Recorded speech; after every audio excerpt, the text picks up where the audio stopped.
safety, everything. So yeah. So what we haven't actually mentioned, what's your company called? It's called Stick Construction Software. It's a project financial software that we've been developing for about 5 years, and it's been on the market for about a year and a half. Yeah. And we're really excited by it. I've got two business partners. One's the programmer, one's looks after all the commercial and worked in electrical company and a construction company as CA and project manager. So we've got a really good mix at the moment. And that's Stick, S-T-Y-C-K? S-T-Y-C-K. Yeah.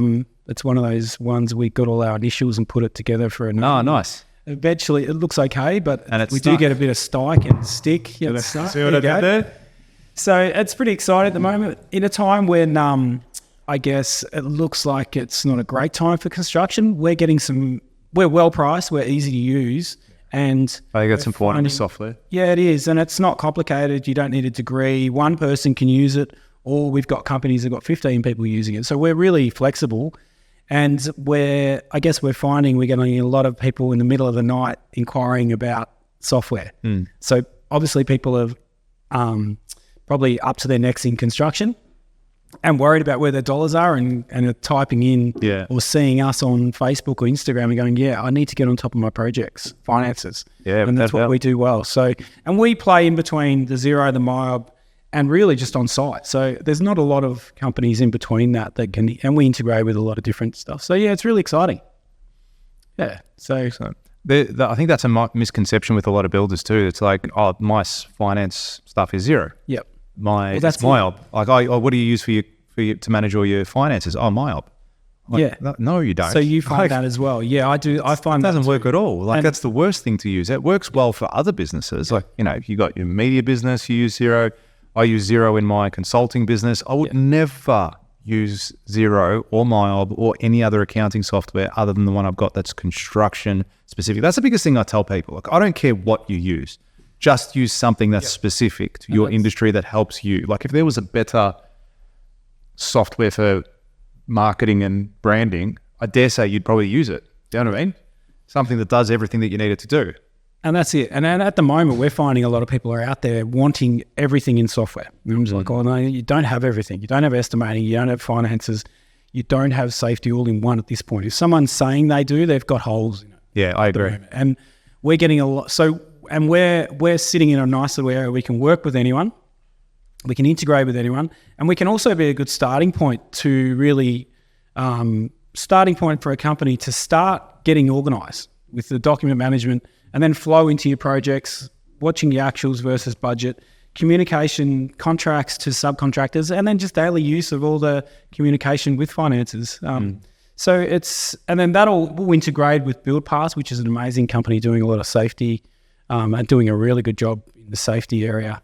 And so we've got some good companies we're learning to work with, and we'll probably get Matt on the show one day as well. I think he'd be a good guest. Matt would be fantastic. Matt Perrott at BuildPass is amazing for us. He's probably a year or two ahead of us in their development, but he's been really good for us. Just being a sounding board and just a very smart guy, and they're the ones at the moment really getting in the market and getting the job done.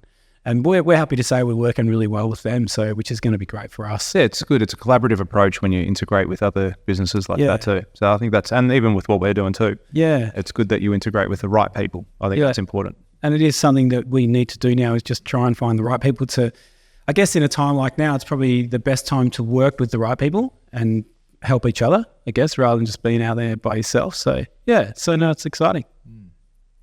Yeah, collaboration is definitely the way to go. Like in the sense of, because you try and do everything yourself. Yeah. You try and create, like you said, that software that does everything for everyone. Yeah. Not only do you have holes in it, it becomes overcomplicated. Yeah, it becomes hard to use. Yeah, to a degree. Exactly. I get really offended at the moment talking about software because you've got Procore's American, Buildertrend's Canadian, and they've got and they're great softwares, and they've got such a big market of Australia. And for us, we get a lot of people coming to us looking for more. So for us at the moment, we're really trying to find what companies are we going to work with to provide that full solution. And we've got an estimating company called Dindo, which is a really good company. And we're integrating with that. We'll integrate with BuildPass, and then all of a sudden we'll literally have the full flow of construction, and we feel like that'll almost have that all-in-one system. And we've gone and handpicked the best three to make the one. So I think that's a good way. And then we've all centralized and probably mastered our own little areas. So Yeah, like you do this the best, better than anyone so else. we're trying to put that 3 best together, if you know what I mean. So Yeah. which is really exciting. So yeah, whether it works, I mean, I think it will. So we're definitely on the right track with that. Yeah, nice. And I think we were chatting off air as well, and we were talking about how with software, it's such a long game, right? Like you don't see results for years, but then you can go from having nothing for 3, 4, 5 years to all of a sudden you skyrocket through the roof, right? Because a lot of the initial investment is at the start. You're spending time developing software, getting things right, creating it. How long did it take you before you actually launched the product? Oh, it was good 3 years, really. Yeah, so that's like 3 years of work. And that persistence is something you needed or you would have given up. So that's, if someone doesn't have persistence in your area, you're going to give up. So how do you do that? How do you do 3 years of work without seeing, like, what is it? Because I'll speak for myself at the moment. In the position we're at in our business, I feel like I've been running on a treadmill. Yep. I feel like I've been doing the work over and over and over and over and over and over.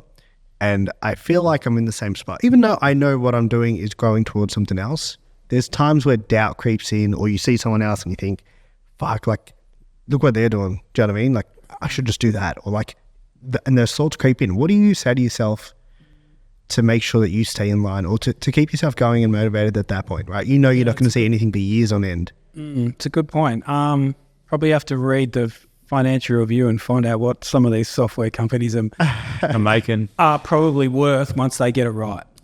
Also, just but I don't think that's not really the goal for us. It was, we started something, we knew there was a gap in the market, so we just went for it. Now, when always the 3 of you, yeah. And when we first started, we were going to try and be everything, but then we realized, no, we can't be everything. Everyone's tried that, and there's gaps. So we really had to hone down on the area we thought was missing in the area, and that's what we've done, which is really the project financials, communication with that, claims, tracking retentions. We're looking at a cost plus reporting system, which is crazy. There's not one out there at the moment. We're finding there's holes in that. There's more of those projects coming up these days. Yeah, and I think that's great for builders, because that means the person who trusts the builder. You've got to obviously have a bit of clarity. So we're helping with that clarity to make sure the owner knows, or the developer knows, this is where it's going. And I think that's a great way to do jobs. Cost plus. Yeah, cost plus, yeah. And then we can help them with that clarity. We can help them track every dollar, because there is that confusion of margins when you do that. So I guess back to your question, how? I guess you just got to believe in it, I guess. And I think, George, you said earlier about putting that extra work in. We know we've put the extra work in to make it work, and it is working. It's still going. Yeah, that's right. I like you've stopped now. No, that's right. So now we're putting more energy in, like you said, into the integration. How are we going to make this flow? Everyone can say integrate with MyHelp or BuildPass, but now we want it to actually flow and work well. Yeah. So if you like this clip and you want to watch another one, click just over here. Or if you want to watch the full episode, you can click over here. Don't forget to subscribe to the channel, and thanks for watching.